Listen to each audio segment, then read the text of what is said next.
Good morning, students. Today we'll discuss 18th group elements, the noble gases. Lecture 1 it is actually, not 2. Lecture 1 it is, right? And it is actually complete. This block will complete in one lecture only. Right, so be ready for this. 18th group elements, as we know, halogens, right? So group 18 elements, the noble gases: helium, neon, argon, krypton, xenon and radon. Helium, atomic number 2, neon, atomic number 10, argon atomic number 18, krypton atomic number 36, xenon atomic number 54 and radon atomic number 86. The difference in atomic number of elements is same as in S block elements: 8, 8, 18, 18, 32. So if we have, और जैसा कि हम आसानी से helium का atomic number याद भी रखते हैं, so we can find atomic number of other elements too, right? The outer shell configuration is NH2 NP6 except for helium, that is 1s2. For helium, electronic configuration is 1s2. For others, for neon it is 2s2 2p6, for argon it is 3s2 3p6, and for others. Atomic radius without any deviation increases down the group, and ionization enthalpy without any deviation decreases down the group. But the ionization enthalpy of helium and neon is most in all periodic table elements.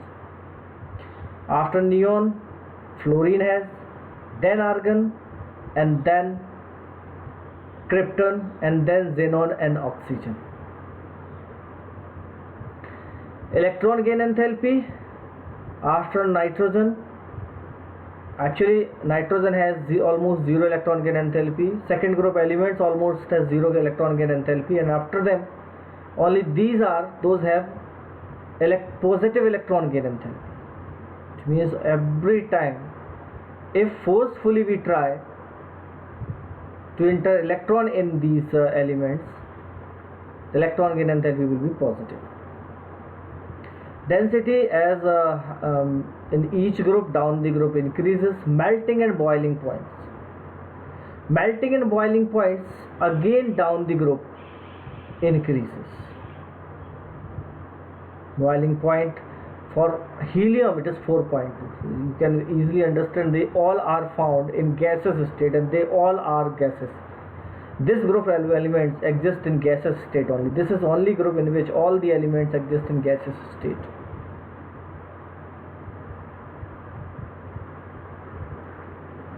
Right. So occurrence about radon and organosone. It is a new element, 118 number element it is, and chemistry जो है इस element की बहुत ज़्यादा established नहीं है, because इसका कुछ milliseconds ही इसका जो half life period होता है, और इसीलिए बड़ा मुश्किल होता है इसकी chemistry establish करने के लिए. बाकी सारे एलिमेंट्स एटमॉस्फेयर में मिलते हैं except radon and organosone. Atmospheric abundance in dry air is 1% by volume, of which argon is the major constituent. As we know, अगर आप 3 गैसेस की बात की जाए एटमॉस्फेयर में कौन कौन सी सबसे ज़्यादा मिलती है, तो आपको पहला नाम होगा nitrogen, and then oxygen, and then argon. और यहीं से सबसे पहले इन गैसेस को बनाया भी क्या है. वैसे इन गैसेस के बारे में सबसे पहले सन के कोर में पता चला था, और सबसे फर्स्ट एलिमेंट जो है वो हीलियम, उसी के नाम के कारण से, सन के कोर में मिलने के कारण से इसे हेलस, शायद ग्रीक में किसी देवता को कहते हैं, उस पर रखा गया है. The main commercial source of helium is natural gas. Xenon and radon are the rarest element of the group, and radon is obtained as a decay product of 226 radium. मैं यहाँ पर एक important चीज़ आपसे शेयर करना चाहता हूँ, इसलिए मैंने ये रखा है। रेडियो एक्टिव एलिमेंट्स में अगर किसी ग्रुप को आपको आइडेंटिफाई करना है या किसी कंप्लीट रिएक्शन को देखना है, तो दोनों तरफ आप एटॉमिक मास और एटॉमिक नंबर का सम जो है वो बराबर होना चाहिए। यहाँ पे आप देख सकते हैं रेडियम एक अल्फा पार्टिकल बाहर निकालता है और रेडॉन में कन्वर्ट हो जाता है। Helium is like an alpha particle. ऐसे ऑर्गेनिसॉन भी बनता है, that is from californium, it is 98-249, और उसके साथ कैल्शियम मर्ज होता है। कहीं ना कहीं ये न्यूक्लियर फ्यूजन जैसा फिनोमेना होता है और उसके थ्रू ये बनाया जाता है। Now as we know the monoatomic noble gases are monoatomic. They exist in atoms and they are gases. That's why sometimes they are also termed as monoatomic molecules. Colorless, odorless, tasteless, because very huge percentage of them in atmosphere, 1% of the volume. Sparingly soluble in water. This is very important. Sparingly soluble, though they are non-polar, but still they are soluble in water. And solubility increase down the group. This is due to London force or dispersion force increases down the group, and that's why solubility also increase down the group for noble gases. London force and dispersion force are responsible. London force or dispersion force are responsible. They are van der Waals force of attraction, right? One of the type of van der Waals force of attraction, weakest type we can say. As we had discussed already, boiling point and melting point are very small, and it is very clear because of weak dispersion forces. They have an unusual property of diffusing. Diffusion मतलब कहीं से भी ये diffuse होकर बाहर निकल सकते हैं, जैसे कहीं से स्मोक बाहर निकल रहा हो। आप सभी को पता है कि अगर हम रबर से किसी को पैक कर दें, ग्लास से किसी को पैक कर दें, तो वहाँ से कोई गैस या स्मोक बाहर नहीं निकल सकता, बट ये गैसेस निकल सकते हैं। तो अनयूजुअल प्रॉपर्टी ऑफ डिफ्यूज़न इनमें देखने को मिलता है। So it is very very important information related, जो जनरली कोई पढ़ता भी नहीं है। बट कैन यू अंडरस्टैंड, अगर आपको कहीं से डिफ्यूज़न कराना है और आपको रिक्वायर्ड कि डिफ्यूज़न हो, लेकिन कंडीशन ऐसी कि नहीं हो सकता, तो आप इनका यूज़ कर सकते हैं, and they may cause diffusion. Here we are going to discuss about chemical properties. Noble gases are least reactive. As we know very well, why they are least reactive? One, noble gases have completely filled valence shell. They have high ionization energy and positive electron gain enthalpy. So they are some reasons. So the helium noble gases are least reactive or inactive, we can say. That's why they are inert. They are also termed as noble gases. In March 1962, Neil Bartlett एक scientist का नाम है, and they were trying to prepare compound, and he prepared a compound O2PtF6, in which O2 plus was used, O2 plus, and what he found that ionization energy of O2 plus is 1175, and as we had discussed about already, the ionization energy of xenon is 1170. So if oxygen can give this compound, oxygen can form this compound, oxygen get oxidized, so as xenon also will oxidize, and on the basis of this concept, he tried to make xenon, he tried to use xenon in place of oxygen in the same compound, and he will succeed, and he could form XePtF6 by mixing PtF6 and xenon. Afterwards, many research has been done for inert gases compound, but very few compound of kryptons only known, and some for radon. There's no compound or known compound for argon, neon, and helium. There's no compound known for them, right? Here we are going to discuss about xenon compounds. So when xenon react with different concentration of fluorine, like equal concentration of xenon and fluorine gas at 673 Kelvin and 1 bar pressure, it gives as xenon difluoride. Xenon difluoride at almost 1:5. 1 is xenon and 5 moles of fluorine. If we take, in that case, at 873 Kelvin and 7 bar pressure, XeF4 prepared and can be prepared. And when the ratio is 1:20, means very high concentration of fluorine at 573 Kelvin and 60 to 70 bar pressure, we could get xenon hexafluoride. Right, xenon fluoride plus oxygen difluoride can also react and form xenon hexafluoride. All xenon fluorides are colorless crystalline solids and sublime readily at 298 Kelvin. And around below room temperature they exist as solid, but sublime without convert into liquid state, that they directly convert into gaseous state. As we know, these are xenon compounds, so obviously we gave them for around 1170 kilojoule per mole ionization energy, so they obviously unstable, and hence they act as powerful fluorinating agent. They can react any compound which can take fluorine and give fluorine to them. Powerful fluorinating agent. They readily hydrolyze even by traces of water. On partial hydrolysis gives xenon oxyfluorides, or on complete hydrolysis gives various compounds. You can see XeF6, partial hydrolysis gives XeOF4, XeO2F2, but on complete hydrolysis you can see by XeF6 you could get XeO3, by XeF4 XeO3 both, and by XeF2 only Xe we could get, and oxygen also prepared in this process. So these are some reactions when xenon fluorides react with water. As the next reaction you can see, xenon fluoride may act as fluoride donor as well as fluoride acceptor.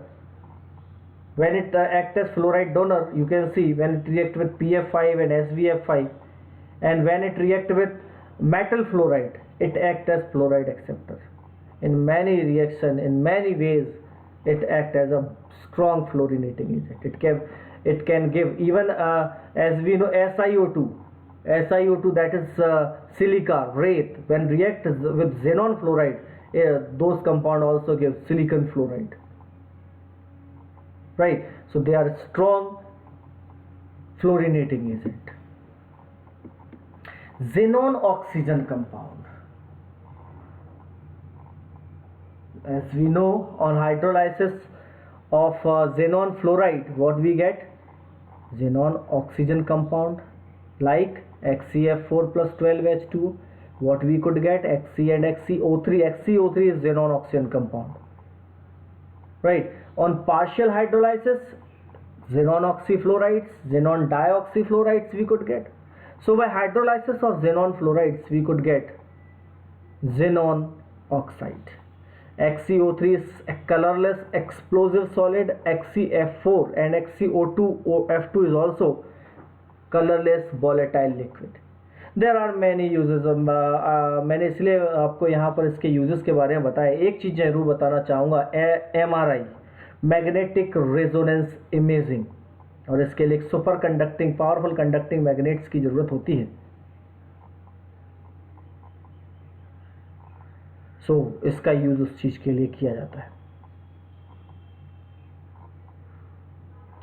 Powerful super conducting magnet generate, क्योंकि उस temperature तक ले जाना होता है आपको material को, तब जाकर सुपर कंडक्टर देखने को मिलते हैं. किस टेम्परेचर तक? 4.2 Kelvin around, right? So, and there are other uses, so just to read down those uses.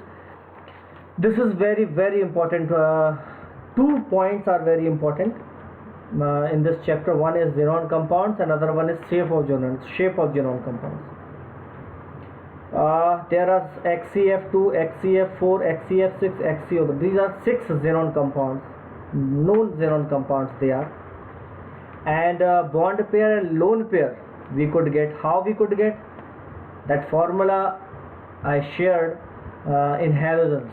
What? V plus M minus C plus A by 2. We could use that formula. V is the number of valence electron, that is 8 for xenons. Fluorine are monovalent atom, oxygen is divalent, so we could not count. We would not count that oxygen in that. So V plus M we required. In XCF2, valence electron is, in XCF2 valence electrons are 8 and 2 monovalent atoms. 8 plus 2, 10 divided by 2. V plus M minus C plus A by 2, that was formula. So here what we could we get 8 plus 2, 10 by 2, so 5. Now we can see there is only 2 fluorines, so 2 bond xenon will form. So in that case 2 bond pair and remaining are lone pair. So 2 plus 3, sp3, so obviously 5, so sp3d hybridization, and it is trigonal bipyramidal geometry. Geometry is trigonal bipyramidal, but you can see XCF2 here, XCF2 here. It is linear in shape. Why? 3 lone pairs are equatorial position. XCF4, 4 plus 2. Why 4 plus 2? 8 plus 4, 12 by 2, so 6. 4 we can see, 4 bond pairs, 2 lone pair remaining.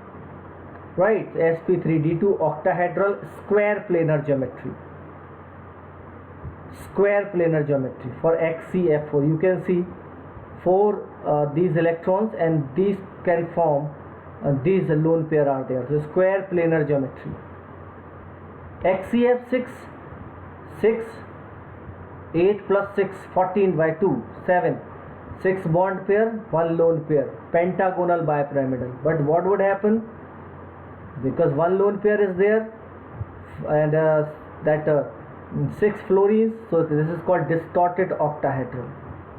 XCO3, so 8 plus oxygen we cannot consider it as monovalent, we know it is divalent, so 8 divided by 2, so 4, 3 we can see, so 3 plus 1, it will be sp3 tetrahedral, but 1 lone pair is there, that's why it is trigonal pyramidal. XCOF4 and XCO2F2, you can find the hybridization by the same method and their structure also. Right, so this is all about this portion of this chapter. Right, thank you for today.